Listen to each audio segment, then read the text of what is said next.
This morning, we are talking about Nigeria's main opposition party, the People's Democratic Party, PDP.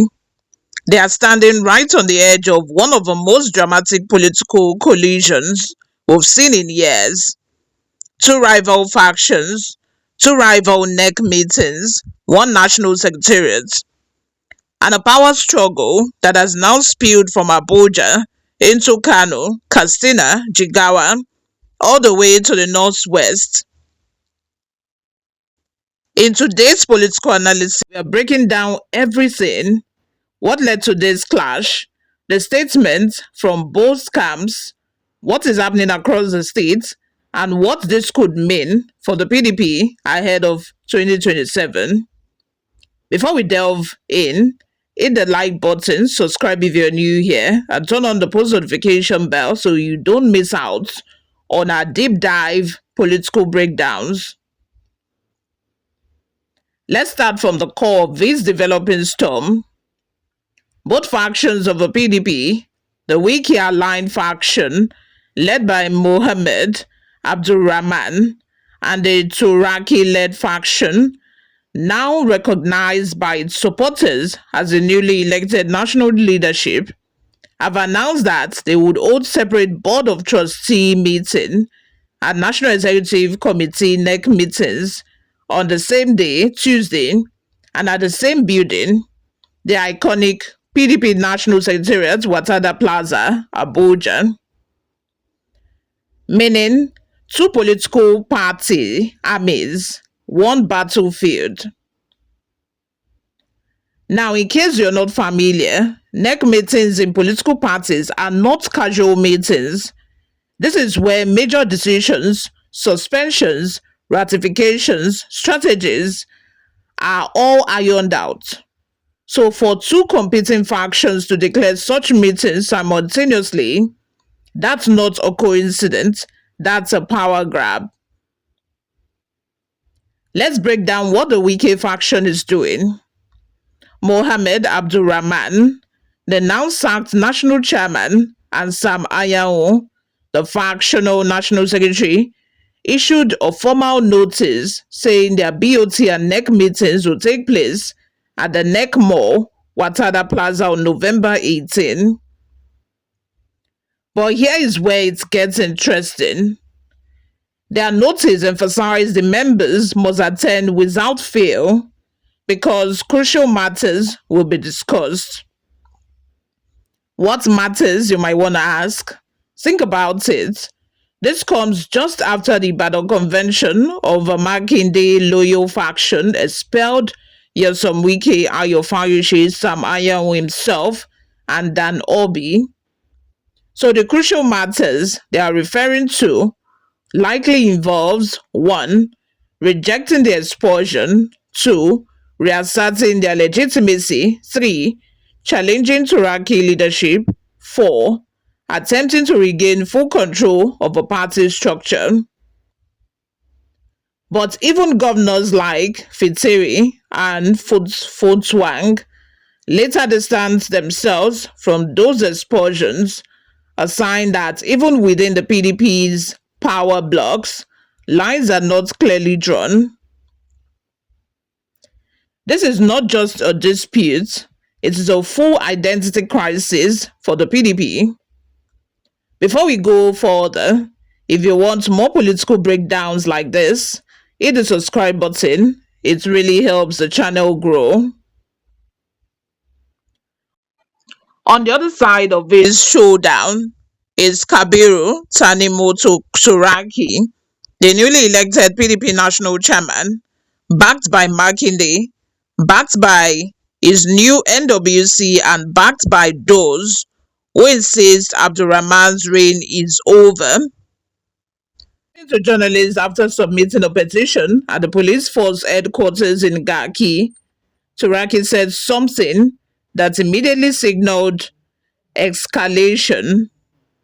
He said, and I quote, "Our offices are now open.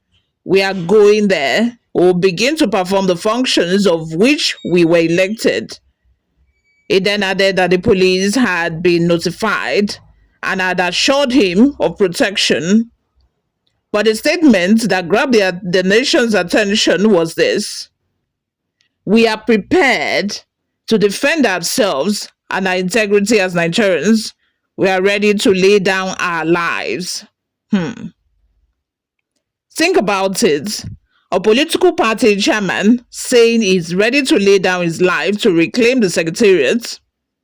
That's not normal political talk. That's battle talk. And Turaki didn't mince words. He said the NEC meeting would begin by 10 a.m.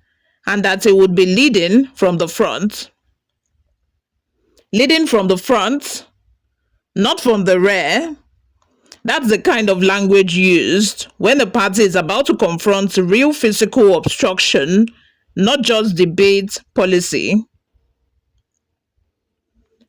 The conflict isn't staying in Abuja. It has spread deep into the northwest, creating cracks in Kano, Katsina, Jigawa. Now let's unpack these one by one. Kano PDP chairman Yusuf Ado Kibiya came out swinging against the Wike faction. He said the Wike group is simply trying to cause confusion and that they are not even PDP members anymore. But he went further. He claimed external forces, specifically the government, are funding the Wike faction to destabilize the party. That is a bold statement, accusing the ruling government of funding internal sabotage. That's a political bombshell. In Jigawa, the PDP spokesman, Omar Kyari, took a different stance entirely. According to him, Turaki's group has no legitimacy because they held a convention despite a court order. Wike's faction has no legitimacy because they were expelled, meaning security agencies should seal the building until the dispute is resolved. That is a drastic recommendation. If the police follow that advice, both factions could show up on Tuesday only to find the building locked.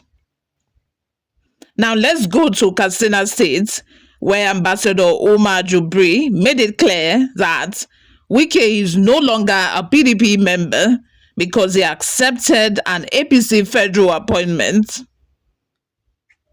He described Wike as a danger to the party and accused him of destabilizing not just PDP, but other political parties across the country.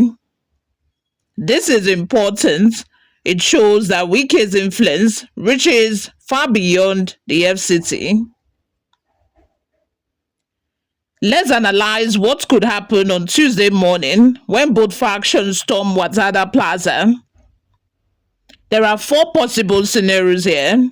Scenario 1 could be physical confrontation. Both camps arrive with their supporters. The police stand between them. There is pushing, shouting, and tension. The building becomes a conflict zone. This is a worst-case scenario, but it is very possible. The police could also seal off the building. As suggested by Jigawa PDP, security agencies could lock the place down completely. No one enters. No NEC meeting happens. This would be a temporary relief, but a political embarrassment to the PDP. Then the third scenario is one faction could gain access first. If a Turaki group arrives early with stronger police backing, they could take the building before the Wike group arrives, or vice versa. This creates a symbolic victory. Then lastly, a court order could arrive last minute, stopping both parties from meeting. This is a Nigerian political classic. When things get hot, someone rushes to court. No matter what happens, Tuesday is a political test for PDP's unity, or what is left of it. Let's step back a bit and look at the bigger picture here. The PDP is a major opposition party in Nigeria. If the internal fire is this intense in 2025, then what happens in 2027? The party is split into the Wike faction, the Makinde Turaki faction. Then we have the neutral governors trying to stay safe. And lastly, state chapters taking hard positions. This is not a regular disagreement.